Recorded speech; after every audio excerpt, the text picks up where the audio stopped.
Does everyone's darling SEC pick, South Carolina, really have what it takes to make it to the college football playoff in 2025? Now, if you're a South Carolina fan, what you're probably saying is we were one or two plays away from being in last season. If they find a way to beat LSU or they find a way to beat Alabama or both, they're probably in regardless of what happens in that ACC championship game. But that didn't come through for them, and that's kind of where they're going to fall in the same place this season. Are they going to find a way to pull out those tight games in the end? It's not like they fell apart in all the tight games. They beat Missouri by 4. Obviously, they beat Clemson on the road in the final game of the season by 3. So they have shown the ability to win big games. But can they do it with as many big games as they're going to run into in 2025? Because they're going to have basically the same schedule. They're going to have to beat LSU at LSU. They're going to have to beat Alabama. They're going to have to go on the road to Ole Miss, beat Ole Miss. Those are the 3 games they lost last season. Not only that, they have to go on the road to Texas A&M and on the road to Missouri. So although they're playing a lot of the same teams they played last season, they're playing in different venues, and 3 losses just might not cut it with the 12-team playoff. But this is my third team that I've looked at as an underdog for 2025. And maybe people are talking about them. I talked about Texas Tech, talked about Illinois, and now South Carolina. Maybe people are talking about them for making the playoff. But if you really look at it, historically, none of those teams are BCS or playoff teams in the slightest, right? They have had some good seasons. They are never the worst teams, but they haven't shown the ability to be on that next level of college football. This 12-team playoff allows some of those mid-tier teams in the bigger conference to, in a big year, show up on the national stage. And South Carolina is my third team that I think has the ability to do that in 2025. If you look at the history of South Carolina, really, there's 4 or 5 seasons where they could really say they were on the national stage in modern college football.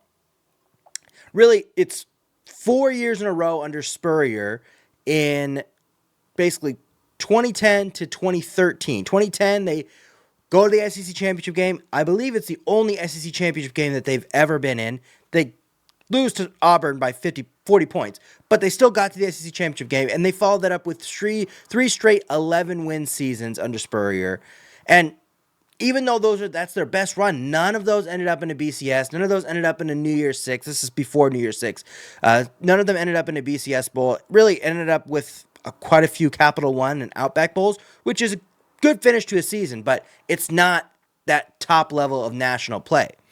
And then last season, where they, again, were just on the outside looking in based on 2 real tough losses and then kind of getting blown out to Ole Miss. So why is 2025 the season that they'll blow up, and what would make it not be that season? Now, the reason why it will be the blow up year in 2025 is what everyone's saying. LaNorris Sellers, he is one of the best players in the SEC, if not maybe the best player in the SEC coming into 2025. He's a dark horse, and maybe not even that dark horse, of a Heisman Trophy candidate. He had one of the more incredible freshman quarterbacking seasons in SEC history. He was running for almost 100 yards a game. Maybe the throwing wasn't there, but when you have that explosive of a player, you're in every single game, especially when that player is the quarterback. Now, last season they didn't have the greatest offensive line. They've made some moves to bring in some transfers. They got some high-level recruits coming in, and hopefully just some internal improvement as well will improve the offensive line play, which can potentially help Sellers get to that next level of quarterbacking play. They've brought in a running back from Utah State who currently is ineligible, but he's working to get a 6th-year eligibility waiver from the NCAA, which it seems like the NCAA has given eligibility waivers out to anybody, so why should he not get one? And it's Shane Beamer's 5th season as head coach of South Carolina. And when you see coaches take over for a struggling program, if they are ever going to get it going, you start to see that in season 3, 4, 5. Really, when they start to get their recruits in, they start to get their message going, that's when you really start to see them turn it around. And we saw that in season 4 last season with Shane Beamer, when they had one of the best seasons in South Carolina regular season history. Obviously, they ended up losing their bowl game. Who really cares about bowl games if it's not the playoffs anymore? But they really had, just being in the conversation for the playoff and beating Clemson on the road at the end of the season, that really kind of cemented what they were doing and what the direction that they're going in South Carolina. And if you look at it, it probably would have been the best season in South Carolina history had they beat LSU early on in the season. But that's what I want to zoom in on, because I think that game illustrates both why they would have a chance, why they will have a chance to be in the playoff in 2025, as well as why they might not actually make it. And that's because going into halftime, they were up 8, and just a couple minutes before halftime, Lenora Sellers gets an ankle injury and sits out the second half. They end up losing the game by 3. He then sits out the Akron game following up. They beat Akron, but after a bye week, they then have to play Ole Miss and Alabama back-to-back. And those are their 3 losses. In those 4 games, they get their 3 losses. LSU, Ole Miss, and at Alabama. 2 of those 3 losses are by 3 or less points. And I have to imagine that all the momentum and all the learning that has gone into what Lenora Sellers was doing for the first 2.5 games, not only do they lose part of the work that he put in with that LSU game, but they lose that momentum that he had going into the Ole Miss game. And it really shows. They lose by 24 points to Ole Miss, and an Alabama game that they probably mark as a loss anyway, right? That's an okay game to lose. You're on the road at Alabama, you lose by 2 points. That is a good resume game, even though it was a loss. But you look at that LSU game and you look at that Ole Miss game and you just say, damn, really they would have, I think they would have beat LSU without the injury to Lenora Sellers. Obviously, he's out for that game. And then the Ole Miss game, although he's back, although he takes all those reps leading up to it, all that momentum that he loses going into what would be one of their toughest games, regardless of his injury, that just, it has to stick in your craw a little bit as a South Carolina fan and as the coaches and the team there. So you can see why they would make the playoff, right? You have one of the best players in the country. That always gives you a chance. Running game travels. They have one of the better running games in the SEC. They had a great defense last year. They had 5 players drafted, but they've done some great recruiting. They've brought in quite a few players in the transfer portal, so maybe they can reload on that side of the defense. And even if it drops a little bit, you hope that Lenora Sellers brings it up a little bit. There's some offensive line improvements, and maybe some of the weapons improved because they only had one guy that had 40 receptions last season, and that was their tight end. So you really hope that the offense can kind of diversify a little bit. Lenora Sellers can improve a little bit. Offensive line can improve a little bit, and maybe that'll balance out maybe what is some of the losses on the defensive side of the football. But it all comes down to if Lenora Sellers can stay on the field. And that's the big if in football, right? It's the thing that you can't plan for. Maybe you could say that, if he gets injured, we can bring somebody in. But there's a reason this guy's a starter. And at the quarterback position, that's probably the hardest thing to replace. That is definitely the hardest thing to replace. Any injury in football sucks. Like, it doesn't even have to be one of your best players. It can just be someone that doesn't have an adequate backup. Like your left guard. Your left guard gets injured and your second left guard just sucks. You can't have anybody else that replaces that. Then you're not being able to run the ball on the left side. Maybe they could just send D tackles from that side and you can't get long passes off. You have to go to the short passing game. That really ruins everything. But quarterback, there's not really a way to mask that. You don't have a quarterback, they can zero in on the run game, whatever it is. And that is amplified the better the quarterback gets, right? So the way that Sellers plays, he's leaving himself up to injury. Any player is leaving themselves up to injury, but specifically the way that Sellers plays, running the ball, being so physical, being kind of counterintuitive, being as big of a guy as he is and being as physical as he is and strong as he is, he's inviting those tackles because they have to get him down. So if he can stay healthy all season, they definitely have a chance.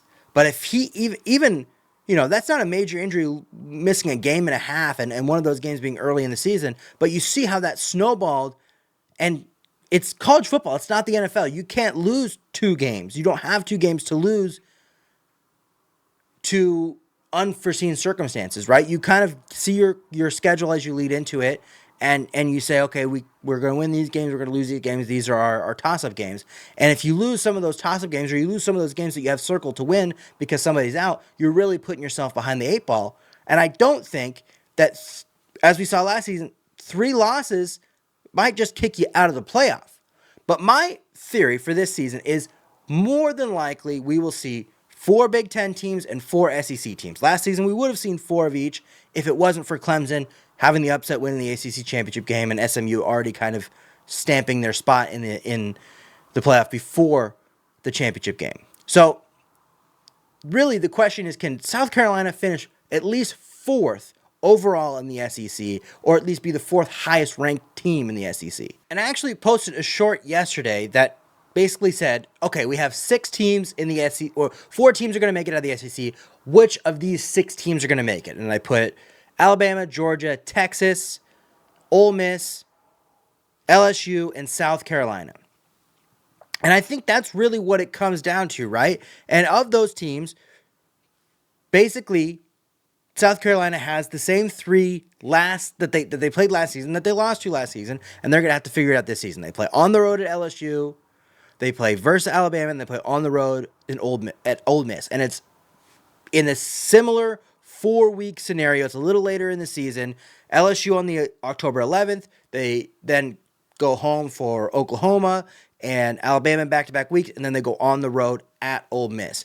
And that's their season right there. That's the season. If they can win, they need to win probably at least 2 of those 4 games. Realistically, probably 3. They probably need to win both home games and 1 of those road games, either at LSU or at Ole Miss. Personally, I think that LSU is going to be one of the better teams this season, but LSU is either amazing or not good enough. And we'll see what Brian Kelly can do, I think, in his 4th season. So he's kind of testing that theory as well. But in that 4-game stretch there, assuming that they take care of business through the rest of their schedule, and that's easier said than done. They have a road game against Texas A&M. They, of course, have their Clemson game, and they still have an SEC schedule outside of those 4 games. But I'm assuming that they take care of business the rest of their schedule like they did last season. It comes down to those 4 games right there. They win 1 of the road games, they beat Alabama, and they don't trip up against Oklahoma. They have a real shot to get into the college football playoff. If they trip up anywhere else, it doesn't really matter, because then they're going to have to win all 4 of those games, and it really, starts to hurt their schedule. The good thing about South Carolina is not only do they have the SEC schedule to kind of build their resume, but they always have that Clemson game as well, which is always going to be a big game. So they have plenty of big games to play in front of a national audience, to have those checkmark wins at the end of the season when they start, kind of tiling everything up and comparing teams against each other. But on the other side of that, you have to win those games. You have to win a few of those games to really make it worth it. So, again, it seems like South Carolina has been there before, but they haven't. Just like Texas Tech, just like Illinois, they haven't done it in their history.